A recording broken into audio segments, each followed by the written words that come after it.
Hallelujah, आप सभी का स्वागत है परमेश्वर की जीवित उपस्थिति में। हम एक बार फिर से इकट्ठा हुए हैं, परमेश्वर का धन्यवाद देते हैं। तो जितने लोग इस वीडियो को देख रहे हैं, परमेश्वर आप सभी को आशीषित करे। तो आइए हम लोग आराधना में चलेंगे, उसके बाद हम वचनों में चलेंगे, जैसा कि आपने टाइटल में और थंबनेल पे पढ़ा है। हालेलुया। तो आइए हम लोग मिलकर परमेश्वर की आराधना करेंगे, क्योंकि परमेश्वर का वचन कहता है जब आराधना में छुटकारा होता है। हालेलुया। जब पौलुस और सिलास आराधना कर रहे थे तो उनका छुटकारा हुआ उस बंदी गृह से। हालेलुया। आराधना में छुटकारा है। आज आप आराधना करें सच्चे दिल से और परमेश्वर आपको अपने आनंद से भरेगा, आपको छुटकारा देगा। हालेलुया। हम परमेश्वर को धन्यवाद देते हैं। ऊंचे स्वर में परमेश्वर की आराधना करेंगे। तारीफ करने से, खुदा की महिमा करने से, तारीफ करने से, खुदा की महिमा करने से आनंद मिलता है, हमें आनंद मिलता है, आनंद मिलता है, हमें आनंद मिलता है। तारीफ करने से, खुदा की महिमा करने से, तारीफ करने से, खुदा की महिमा करने से आनंद मिलता है, हमें आनंद मिलता है, आनंद मिलता है, हमें आनंद मिलता है। सच्चे दिल से जब हम महिमा करते हैं, सच है मसीह यीशु से हम बातें करते हैं। सच है दिल से जब हम महिमा करते हैं, सच है मसीह यीशु से हम बातें करते हैं। उसके पास आ जाने से, उसके घर जाने से, उसके पास आ जाने से, उसके घर जाने से आनंद मिलता है, हमें आनंद मिलता है, आनंद मिलता है, हमें आनंद मिलता है। तारीफ करने से, खुदा की महिमा करने से, तारीफ करने से, खुदा की महिमा करने से, तारीफ करने से, खुदा की महिमा करने से, तारीफ करने से, खुदा की महिमा करने से आनंद मिलता है, हमें आनंद मिलता है, आनंद मिलता है, हमें आनंद मिलता है, आनंद मिलता है, हमें आनंद मिलता है, आनंद मिलता है, हमें आनंद मिलता है, आनंद मिलता है, हमें आनंद मिलता है, आनंद मिलता है, हमें आनंद मिलता है, आनंद मिलता है,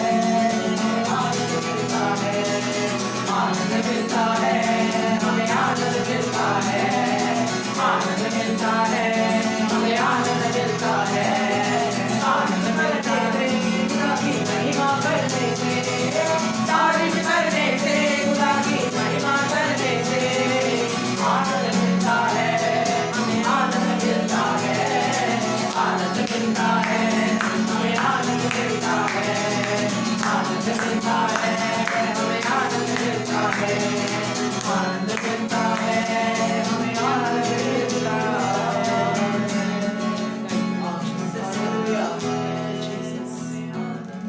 परमेश्वर का धन्यवाद देते हैं इस वर्शिप के लिए, परमेश्वर की हजूरी के लिए। जैसा कि आपने थंबनेल और टाइटल में पढ़ा होगा कि आज हम जानने जा रहे हैं एजकेल 38। हाँ, और बहुत से राज, बहुत सी भविष्यवाणियां उसके अंदर छिपी हुई है जो आने वाले समय में और इस समय में आप देख रहे हैं कि हमारे जीवन में पूरी हो रही है, और आप सब इससे वाकिफ हैं। हाँ, आप सब जानते हैं कि कैसे बाइबल की प्रोफेसी एक एक करके पूरी होती जा रही है, एक एक करके विपत्ति आती जा रही है, विश्व युद्ध होते जा रहे हैं। हालांकि जो अभी हो रहा है वो भले ही तीसरा विश्व युद्ध ना हो, लेकिन फिर भी ये एक पड़ाव है उस प्रोफेसी का। एजकेल 38 की जो प्रोफेसी एजकेल ने करी थी उसका एक पड़ाव है। हाँ, तो आज हम इस बात को जानने जा रहे हैं, तो कैसे बाइबल हमें बताती है कि आने वाले समय में और क्या क्या रशिया और बाकी देशों के बीच होने वाला है। हाँ, आज हम जानेंगे इस बात को। तो हम जल्दी से निकाल लेंगे ये एजकेल 38, जहाँ पे कुछ इस प्रकार लिखा है। एजकेल 38 पेज नंबर 10414। हालेलुया। यहेजकेल एक परमेश्वर का दास वचन बताता है, जब वो बहुत ज्यादा परमेश्वर में बढ़ चुका, आत्मिक ग्रोथ कर चुका, तो परमेश्वर ने उसके ऊपर अपने दर्शनों को प्रकट करना स्टार्ट किया। इसी प्रकार डैनियल के ऊपर परमेश्वर ने एक बात को प्रकट करा, जहाँ पे वो परमेश्वर, जहाँ पे डैनियल कहता है, जहाँ पे डैनियल 10 में उसने लिखा कि मैंने व्यवस्था पढ़ते वक्त इस बात को जान लिया, परख लिया कि आने वाले समय में एक बड़ा युद्ध होगा, एक महायुद्ध होगा, और उस वजह से उसने विलाप किया और 3 सप्ताह के उसने उपवास रखे। हालेलुया। तो यहाँ पे यहेजकेल 38 हम पढ़ेंगे, हम दूसरे से पढ़ेंगे। है मनुष्य की संतान, अपना मुंह मगोग देश की गोग की ओर करके, जो रोश मेशेक और तूबल का प्रधान है, उसके विरुद्ध भविष्यवाणी कर। हालेलुया। तो आप ये देखें कि रोश मेशेक और तूबल, यहाँ पे परमेश्वर कुछ ट्राइबल्स का नाम ले रहे हैं, कुछ जातियों का नाम ले रहे हैं, रोश मेशेक और तुबल। ये आप कह सकते हैं कि आज के समय में कुछ कंट्रीज हैं जिनके अधीन, जो रशिया के अधीन है। अगर आपको नहीं पता तो मैं आपको बताना चाहता हूँ, जो मगोग है वो आज की डेट में रशिया कहलाता है, मगोग रशिया है। और हम ये भी देख लेंगे कि मगोग और इन बाकी रोश मेशेक और तुबल का जो अस्तित्व है वो कहाँ से है। तो आप इसको देखेंगे उत्पत्ति 10 में, जहाँ पे परमेश्वर का वचन बताता है कि ये नूह की संतानों में से निकले। हालेलुया। तो उसी में मगोग में निकला। मगोग एक व्यक्ति था जिसके द्वारा पूरी रशिया, आप देख रहे हैं आज वो पूरा देश बसाया गया। हालेलुया। तो जो मगोग बाइबल में हमें जिक्र करता है वो इंडिकेट करता है रशिया की ओर। हालेलुया। और जितनी भविष्यवाणी यहेजकेल 38 में की गई है वो एक्चुअल में रशिया के लिए है। हाँ, हालेलुया। तो अब हम देखेंगे कि कैसे रशिया उन सब बातों को आज के डेट में पूरा कर रहा है, और आने वाले समय में परमेश्वर से और भी बहुत सी बातें पूरी कराएंगे। हालेलुया। हमने पहले भी इसके ऊपर एक वीडियो बनाई है स्टार्टिंग में। तो परमेश्वर कहते हैं कि अपना मुंह मगोग के गोग की ओर करके भविष्यवाणी कर, जो कि तुबल, रोश और मेशेक का क्या है, प्रधान है। अब आप ये कह सकते हैं कि जो परमेश्वर ने 3 जगहों के नाम लिए, रोश, मेशेक और तुबल, ये एक कंट्रीज हो सकती हैं। हाँ, जैसा कि आप जानते हैं कि रशिया अमेरिका के बाद सबसे ज्यादा सुपर पावर माना जाता है। हाँ, अमेरिका के बाद सबसे ज्यादा जो पावर है वो रशिया के पास है, मतलब सेकंड मोस्ट पावरफुल कंट्री है वो इन द वर्ल्ड। हाँ, तो जैसा हमने ये देखा, तो उसके नीचे बहुत सी कंट्रीज, परमेश्वर कहता है कि बहुत सी कंट्रीज तेरे नीचे आएंगी। नहीं, आज रशिया की अर्थव्यवस्था गिर चुकी है, लेकिन उसके बाद भी जो उसकी रेपुटेशन थी आज वो ऊपर जा रही है। अगर मैं आपको एक एग्जांपल बताऊं तो वहाँ का जो प्रधानमंत्री है व्लादिमीर पुतिन, अगर वहाँ के लोगों में जो उसकी फेवरेट वाली कह सकते हैं आप, जो परसेंटेज थी वो 7% थी, लेकिन आज की डेट में जो वहाँ पे जो हो रहा है उसके बाद 70 से भी ऊपर जा चुकी है उसकी परसेंटेज। हालेलुया। तो ऐसे कर करके आप देखिए, रशिया भले ही हमें दिख रहा है कि वो वीक होता जा रहा है, लेकिन वो एक्चुअल में स्ट्रांग होता जा रहा है। और आज जो ये सब हो रहा है, ये सब जो क्राइटेरिया आज चल रहा है, ये सब परमेश्वर की योजना के अंदर है। हाँ, अगर मैं आपको बताऊं कि अगर आज हम जिस अमेरिका को देखते हैं वो एक्चुअल में अब वो अमेरिका नहीं है, और इस बात को खुलकर हमें बताया पास्टर बेनी हिन जी ने। कुछ दिन पहले वो लाइव आए थे और उन्होंने इस बात को खुलकर बताया। हाँ, कि आज जो हम अमेरिका देखते हैं एक्चुअल में वो अमेरिका नहीं है, उसकी जो पावर है आज बहुत ज़्यादा वीक हो चुकी है पहले के मुताबिक। और इस सब परमेश्वर की योजना के अंदर, क्योंकि परमेश्वर का वचन कहते हैं यहेजकेल 38 अभी जो हम पढ़ेंगे, तो यहाँ पे कुछ इस प्रकार लिखा है, जैसा कि हम आगे पढ़ेंगे तो हम वचन के साथ साथ उसके एक्सप्लेनेशन भी करते जाएंगे, तो ऐसे करने से हमें आसानी रहेगी। तो चौथा अध्याय पढ़ेंगे। मैं तुझे घुमा ले आऊंगा और तेरे जबड़ों में आंकड़े डालकर तुझे निकालूंगा, और तेरी सारी सेना को भी, अर्थात घोड़ों सवारों को, जो सब के सब कवच पहने हुए एक बड़ी भीड़ है, जो फरी और ढाल लिए हुए सब के सब तलवार चलाने वाले होंगे, और उनके संग फारस, कूश, पूत को, जो सब के सब ढाल लिए और टोप लगाए हुए होंगे। अब देखेंगे पुराने समय में, जब मतलब बाइबल लिखी गई है यहेजकेल के समय में, जिन लोगों के पास ढाल होती थी, टोप होते थे, कवच होते थे, वो सेना एडवांस मानी जाती थी। हाँ, लाइक मान लीजिए फलस्तीनियों के पास तलवारें होती थी और ढालें होती थी, इजरायलियों के पास नहीं होती थी, तो वो लोग बहुत ज्यादा एडवांस मानते थे फलस्तीनियों को। हाँ, उसी प्रकार आज के टाइम में अगर आप देखेंगे, एडवांस सेना जो है वो रशिया की है, सब जानते हैं इस बात को। हाँ, पूरा विश्व जानता है। अमेरिका के बाद जो सबसे ज्यादा स्ट्रॉन्ग आर्मी है वो रशिया की है। हाँ, सबसे ज्यादा एडवांस सेना, सबसे ज्यादा एडवांस फाइटर जेट हो, चाहे वो सबमरीन्स हो, वो सबसे ज्यादा जो एडवांस चीज है आज वो रशिया के पास है अमेरिका के बाद। और परमेश्वर ऐसा कर रहा है, उसकी प्रोसीजर में चल रहा है सब। और जैसा कि अभी हमने पढ़ा, तुबल रोड और मेशेक का प्रधान जो बनेगा वो बनेगा मगोग, यानी कि रशिया। उसके बाद परमेश्वर में कुछ देश के और नाम देता है, जहां पे परमेश्वर कहते हैं, यहाँ पे लिखा है 5वें अध्याय में, फारस, कुश और पूत। फारस को आज आप ईरान के नाम से जानते हैं, कुश को आज आप इथियोपिया के नाम से जानते हैं, और जो पूत है वो है लीबिया, लीबिया देश। हाँ, तो इन 3 देशों के परमेश्वर ने हमें नाम बताया। एक्चुअल में परमेश्वर ने हमें एग्जाम्पल दिए कि आने वाले समय में बहुत से हो सकता है ऐसा कोई संगठन बने जिसके जरिए, जिनका लीडर जो लीड करेगा जिस संगठन को, वो हो सकता है वो रशिया बने, जिसमें बहुत सारे देश जैसे हो सकता है चाहे नाटो हो, चाहे यूनियन हो, यूएन हो, ऐसे बहुत सारे संगठन आज के डेट में बन चुके हैं, जहाँ पे यूरोपियंस कंट्री इकट्ठा होके एक संगठन बनाते हैं, तो उसे नाटो बोला जाता है। उसी प्रकार हो सकता है आने वाले समय परमेश्वर कुछ ऐसा करे कि रशिया बहुत सारे देशों को साथ लेके जो ताकतवर हो, हाँ, उनका एक संगठन बनाए और उसके बाद उनका वो लीड करे, उनको लीड करे। ऐसा होने वाले समय में, आने वाले समय में हम देख सकते हैं। हालेलुया। तो हम अगर आगे पढ़ेंगे, बाइबल की प्रोफेसी है जो आने वाले समय में आप पूरा होते हुए देखेंगे, और अभी जो चल रहा है इसका प्रोसीजर है। हाँ, हम आगे पढ़ेंगे 6वें अध्याय में, 7वें अध्याय पढ़ेंगे। इसलिए तो तैयार हो जा, और जितनी भीड़ तेरे पास इकट्ठा हो तैयार रहना, और तू उनका अगुवा बनना। जैसा कि अभी हमने पढ़ा, जैसा भी मैंने आपको बताया कि परमेश्वर उन सब भीड़ों को, जो मतलब सेना होंगी, जो कंट्रीज की सेना होंगी, उन सबको इकट्ठा करेगा। हाँ, हालेलुया। तो जैसा कि अभी मैंने आपको बताया कि बहुत सारी कंट्रीज हो सकती हैं जो रशिया के पास आए, उसके अधीन हुए और उनका अगुवा रशिया को बने। तो इससे हमें एक बात को पता लगता है कि आने वाले समय में जो सुपर पावर बनेगी वो अमेरिका नहीं होगा, जाहिर सी बात है, वो रशिया होगा। और ये बाइबल की प्रोफेसी आने वाले समय के लिए। अगर ऐसा नहीं होता तो परमेश्वर मगोग के देश को रशिया के लिए कभी प्रोफेसी नहीं करते कि तू अगुवा बन। हाँ, लेकिन अमेरिका का जिक्र नहीं है, तो इसका मतलब जो आने वाले समय जो सबसे ज्यादा मोस्ट पावरफुल कंट्री होगी वो रशिया होगी, और इसका प्रोसीजर आज चल रहा है। यहाँ तक कि अमेरिका भी आज घबरा रहा है रशिया से, ऐसी परिस्थितियां बन चुकी हैं। हालेलुया। तो 8वें अध्याय को हम पढ़ेंगे।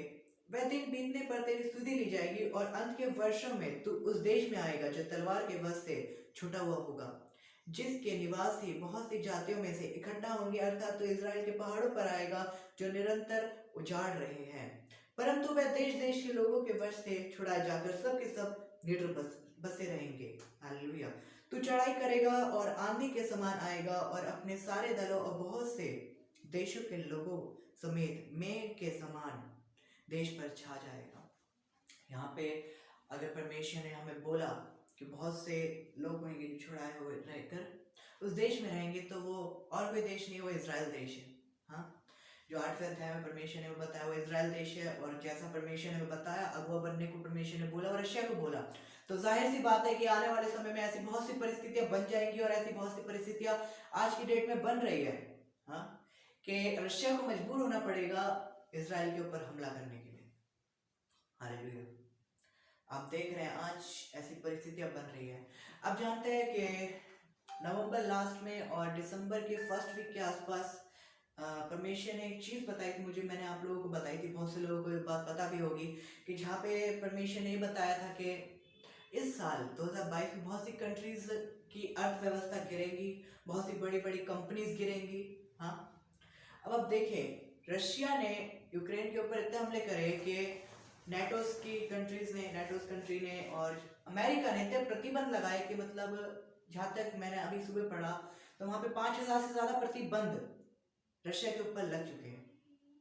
और इसका नतीजा ये हुआ कि रशिया को अपनी स्टॉक मार्केट बंद करनी पड़ी, अपनी कंपनीज बंद करनी पड़ी 6 दिनों के लिए, क्योंकि रशिया को पता था जैसी वो कंट्री स्टॉक मार्केट को खोलेगा तो सारी जो उसकी कंपनीज है वो धड़ करके गिर जाएंगी, एक के बाद एक गिर जाएंगी।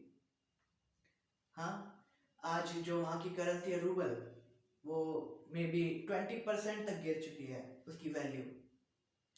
तो अर्थव्यवस्था जो है वहाँ की बुरी तरीके से हिल चुकी है, और इसका असर सिर्फ रशिया पर ही नहीं पड़ रहा है बल्कि बाकी देशों पर भी पड़ेगा, क्योंकि रशिया दुनिया का सबसे ज्यादा तेल उत्पाद करने वाला देश है।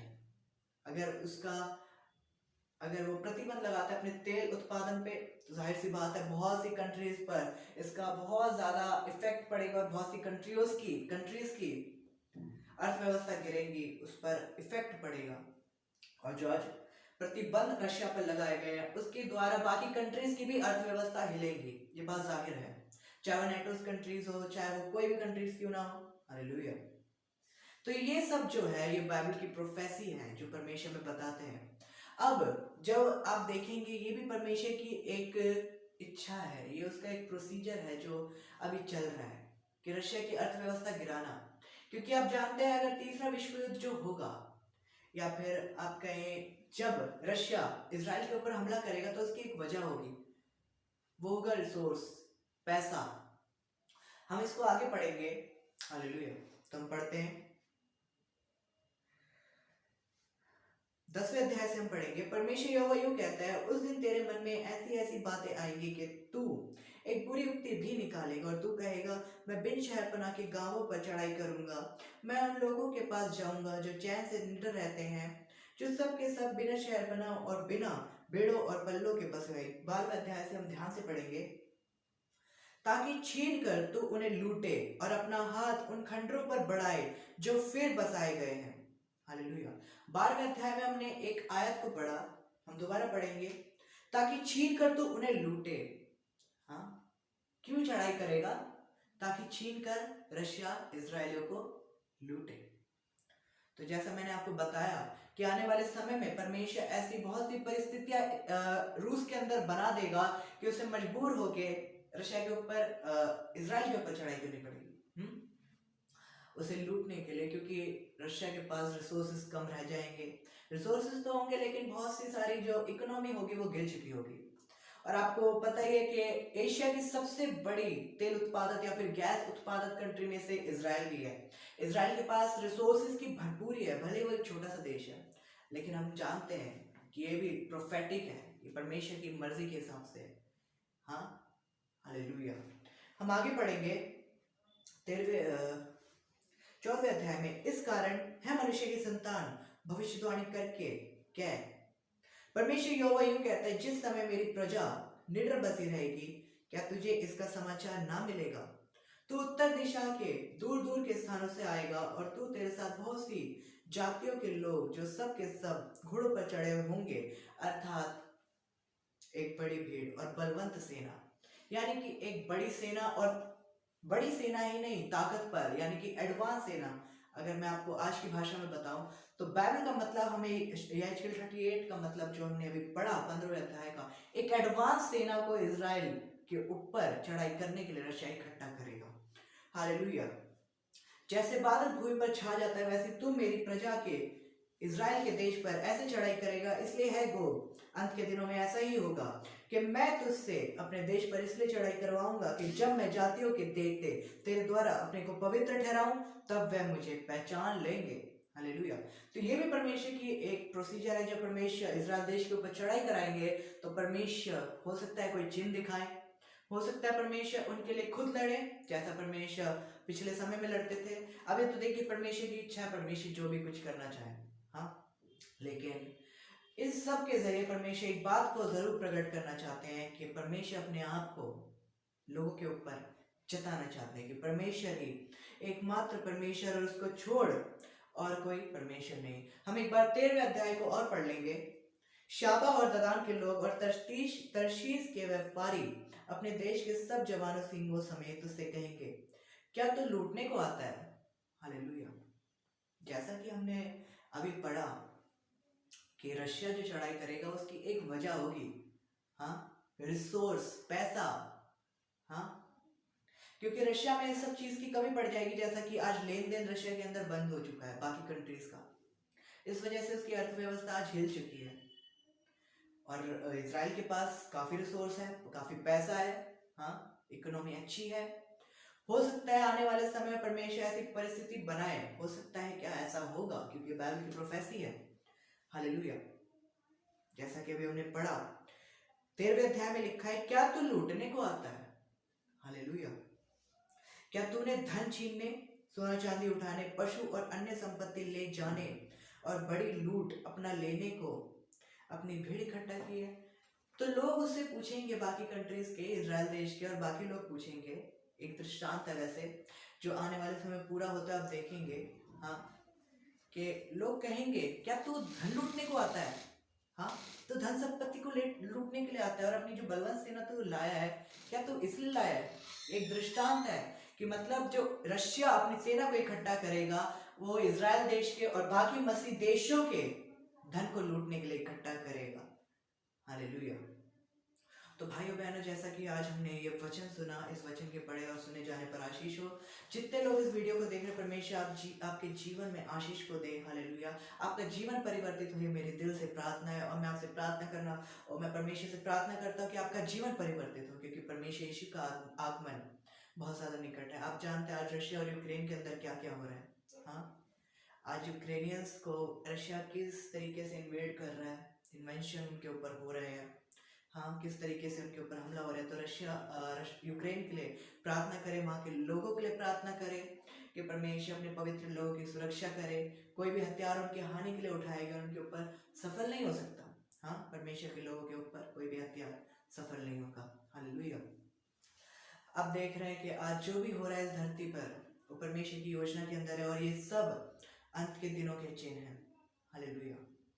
लेकिन आपको डरना नहीं है, क्योंकि परमेश्वर का वचन कहता है जब तुम इन बातों को पूरा होते देखो, अंत के समय को आता हो देखो, तो अपनी संगति जो पवित्र है, जो पवित्र संगति है, उसे बढ़ाओ, उस समय को बढ़ाओ।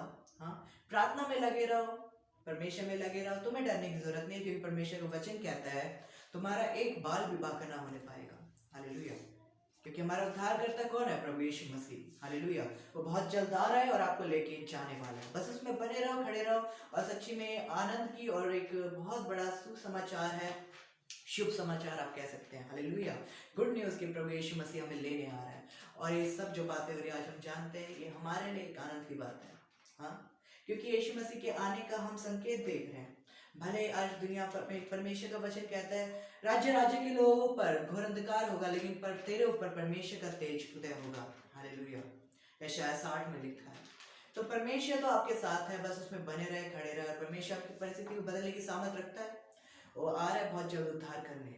हालेलुया। बस उसमें बने रहे, खड़े रहे, और एक बात को याद रखें, जितनी भी परिस्थिति इस धरती पर क्यों ना आए, जितनी भी महामारी क्यों ना आए, जितनी भी कोरोना की वेव्स क्यों ना आ जाए, वो आपको नहीं छू पाएंगी। हालेलुया।